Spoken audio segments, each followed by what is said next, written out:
devait reposer en majorité, c'est sur l'application du pacte relatif aux droits économiques, sociaux et culturels. Parce que c'est la mise en œuvre de ce pacte, vous voyez, qui concourt à l'amélioration des conditions de vie des habitants. Je veux dire que ce soit dans les villes, que ce soit dans les quartiers, que ce soit dans les villages. Donc, l'expérience que je vais vous présenter concerne donc la collaboration, la coopération qui a pris jour entre l'ONG Aswal et deux communes d'arrondissement de la ville de Yaoundé.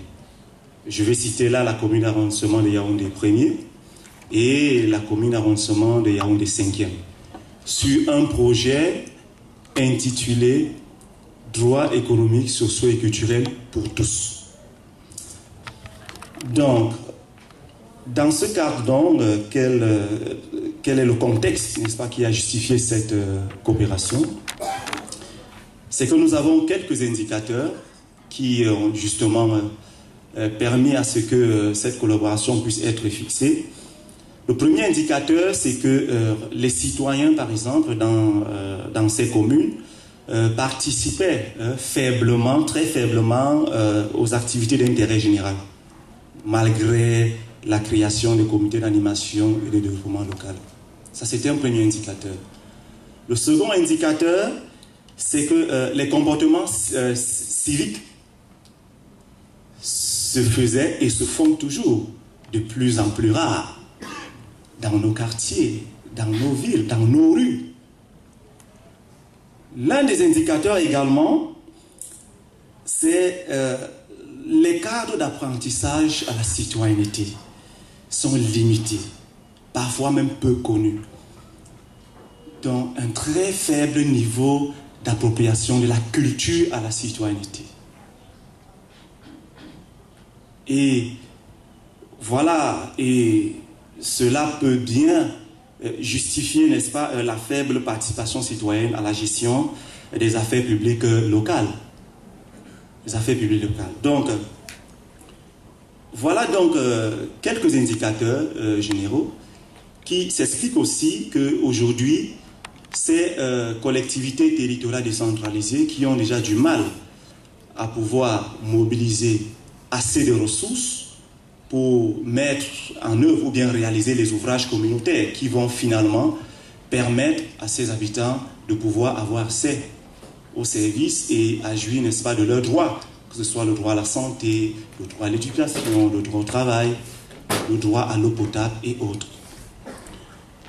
Et un autre problème également aussi, un indicateur aussi qui justifie aussi fortement cette coopération, c'est la faible culture d'exigibilité des droits économiques, sociaux et culturels des habitants dans la commune. Vous convenez avec moi qu'aujourd'hui, le modèle le plus aisé d'en parler, c'est la culture de la doléance. La culture de la doléance a pris le pas sur la culture du droit. Un ouvrage, c'est une motion de soutien, c'est une motion de remerciement à l'endroit des X et des Y. Alors que nous sommes tous Camerounais. Voilà encore un indicateur qui a permis, n'est-ce pas, de fixer vraiment le cadre de collaboration qui aujourd'hui sévit entre ces deux communes dont j'ai cité et l'ONG Aswal. Alors, les objectifs de cette collaboration à partir, n'est-ce pas, de ce projet, c'était quoi? C'est qu'en 3 ans, le projet droits économiques, sociaux et culturels pour tous devait contribuer à améliorer la justesse du droit à l'alimentation, à l'eau potable, à la santé, au logement, à l'égalité femmes-hommes, au travail, au bénéfice de 180 000 habitants défavorisés des villages et communes du Cameroun. Et pour réaliser donc cet objectif global qui est axé, n'est-ce pas, sur l'offre, la qualité de l'offre des services sociaux de base Il fallait donc, n'est-ce pas, décliner cet objectif à l'atteinte de 3 objectifs spécifiques, dont le premier est, n'est-ce pas, de promouvoir la demande, promouvoir la demande et la prise en compte, n'est-ce pas, de ces droits dans les politiques publiques locales. Le second objectif spécifique, c'est d'améliorer l'offre, justement, des droits économiques, sociaux et culturels dans les communes et les entreprises prestataires de services. Vous comprenez le pourquoi? Cela dit, on améliore l'offre dans la commune, mais comme la commune ne réalise pas forcément, la commune fait faire réaliser, c'est-à-dire elle fait faire. Cela veut dire qu'elle s'appuie sur des prestataires, comme la CDE, comme vous voyez un peu, c'est un peu ça. Ça veut dire qu'on ne peut pas, dans un cadre où, n'est-ce pas, on veut voir les conditions de vie des habitants s'améliorer, il faut travailler non seulement sur les institutions qui ont la charge de veiller, de garantir, de promouvoir, et également travailler sur les entreprises qui doivent produire et mettre à la disposition ces services, parce que ce sont des prestataires. Une commune peut bien travailler si elle ne met pas, si on ne met pas l'accent, par exemple, sur une société telle que la CDE. Aujourd'hui, on a Eneo, on va se retrouver avec toutes les coupures qu'on a, et puis, vous voyez donc, il y a cette dichotomie. Et le troisième objectif spécifique, justement, c'était de faciliter, n'est-ce pas, l'appropriation et la jouissance des droits par les citoyens. Donc, les principaux axes donc, de collaboration de ce partenariat, c'était quoi? C'était la promotion de la demande des droits dans les politiques publiques locales, c'est l'amélioration de l'offre des services sociaux de base dans les communes, et c'est d'intensifier, n'est-ce pas, l'appropriation du plaidoyer pour l'amélioration des conditions de vie des habitants dans les quartiers des communes cibles. Et les principales activités menées ont consisté dans un premier temps à appuyer, n'est-ce pas, l'élaboration, n'est-ce pas, d'un diagnostic participatif. Vous voyez que travailler dans une commune, on ne peut pas travailler dans une commune sans avoir un état de lieu, des forces et des faiblesses, des structures qui sont installées dans cette commune. Peut-être nous avons les délégations d'arrondissement de l'éducation de base, nous avons les délégations, les districts de santé. Donc, il fallait d'abord, dans un premier temps, nous avons appuyé à l'élaboration de ce diagnostic participatif. Et ensuite, nous avons donc mis en place donc des instances dominantes de contrôle citoyen et de la responsabilité sociale.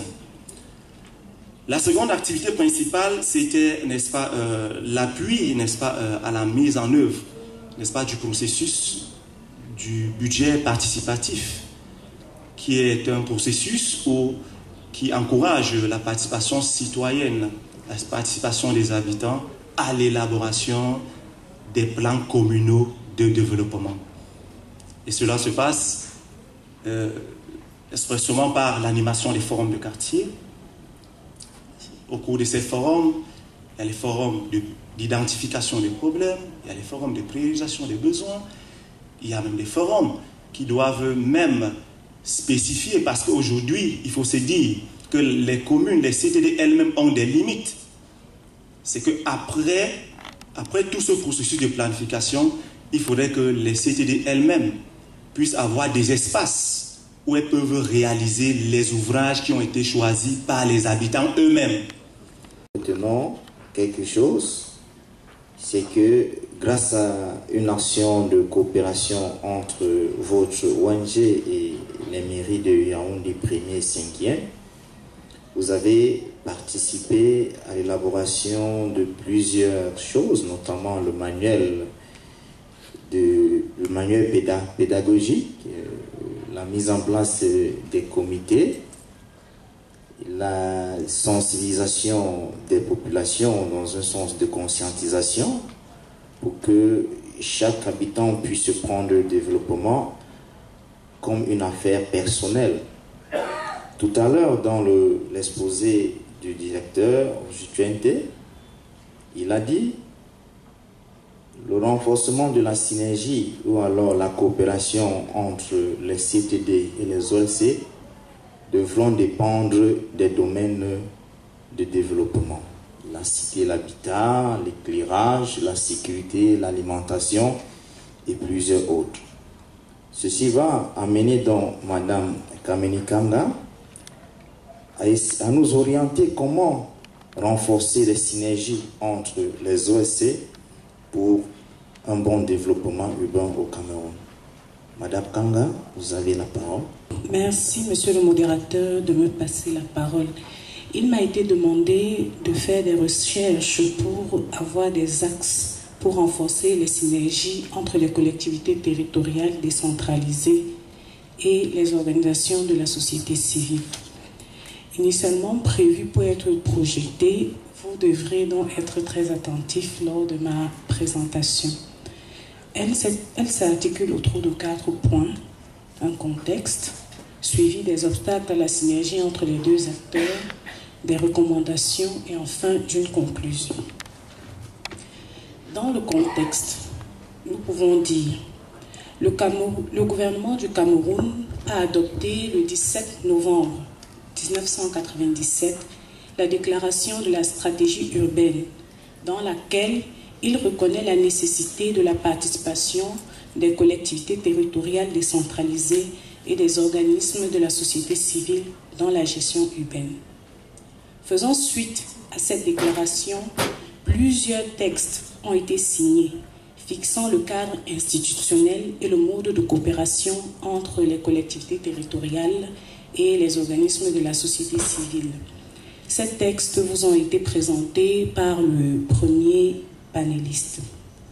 Cependant, malgré cette disposition de l'État à considérer désormais les organismes de la société civile comme partie prenante du développement urbain, la synergie entre les différents acteurs, notamment les CDD et les OSC, tarde à se mettre en place.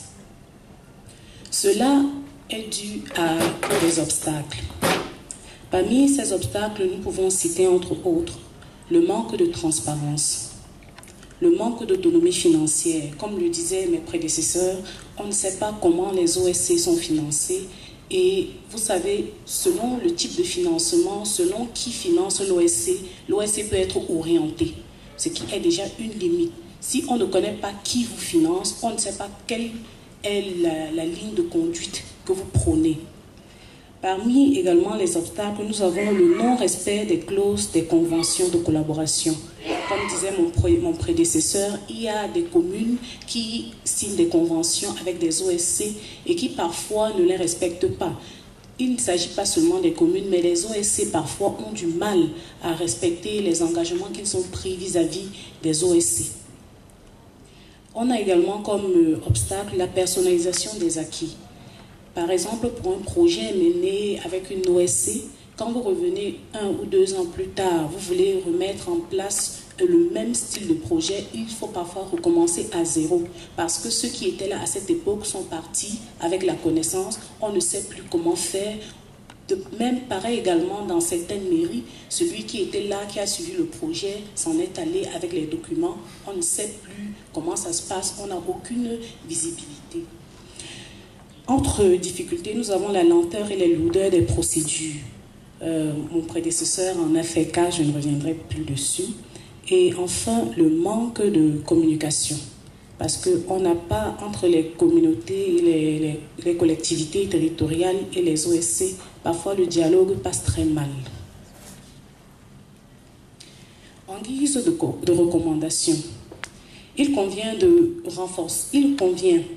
de noter qu'afin de renforcer la synergie entre les CTD et les OSC, de limiter les obstacles su-énumérés. À cet effet, il est recommandé à ces deux acteurs, c'est-à-dire les CTD et les OSC, de promouvoir et développer de façon conjointe les projets. Parce qu'il ne faudrait pas que l'un reste à attendre que ce soit l'autre qui le fasse d'abord. Que ce soit de façon conjointe. J'insiste sur le mot conjointe parce que c'est de façon conjointe effectivement qu'on peut avoir une synergie. On ne fait pas une synergie étant seul. C'est quand on a plusieurs personnes ou 2 personnes au moins qui travaillent, qu'on parle de synergie. Autre recommandation, promouvoir le dialogue et les échanges d'informations en mettant en place pour chaque collectivité un cadre de dialogue formel entre les CTD et les OSC. C'est une invitation à ce que dans une collectivité territoriale, que chaque commune sache que sur mon terrain, nous avons 10 organismes de la société civile qui travaillent dans connaissance ce que chaque organisme de la société civile fait. Ainsi, dans le cadre même des projets menés par la commune, ils peuvent les contacter, connaissant que tel OSC est actif dans tel domaine, dans telle zone. Nous pouvons nous appuyer sur elle pour mettre en place nos projets. Il est également recommandé de vulgariser les lois sur la décentralisation, à l'occurrence celles mettant en exergue la collaboration entre les CTD et les OSC. Comme disait le premier panéliste, il y a des textes qui régissent la relation CTD-OSC. Et ces textes ont besoin d'être connus pour être bien appliqués, connus des deux parties prenantes, c'est-à-dire les collectivités qui doivent connaître ce que la loi leur permet de faire, et les OSC également qui doivent connaître ce que la loi également leur permet de faire. Parce que c'est en connaissant ce que l'un et l'autre doivent faire qu'on peut bien travailler ensemble et ne pas empiéter sur le domaine de compétences de l'un ou de l'autre.